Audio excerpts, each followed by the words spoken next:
Jednog proljetnog dana, dječak je sjedio pokraj potoka i izrađivao malu papirnatu lađu. Strpljivo je presavijao rubove papira, pažljivo oblikujući svaki detalj. Kada je završio, nježno ju je spustio na vodu i promatrao kako je struja nosi nizvodno. No, nakon nekoliko metara lađa je zapela o kamen i počela tonuti. Dječak je potrčao uz obalu nadajući se da će ju spasiti, ali voda ju je brzo odnijela dalje. Tužan, sjeo je na obalu i gledao u vodu. U tom trenutku pored njega se pojavio starac i upitao ga: "Zašto si tužan, dječače?" "Lađa koju sam napravio nestala je u vodi," odgovorio je dječak.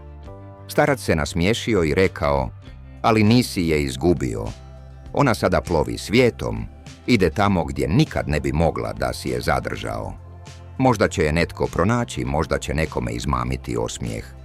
Važno je da si je pustio." Dječak je razmislio o njegovim riječima i shvatio nešto važno.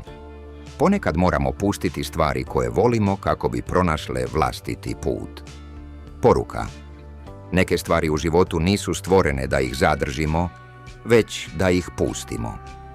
Prava vrijednost nije u posjedovanju, već u dijeljenju i dopuštanju da život teče svojim tokom.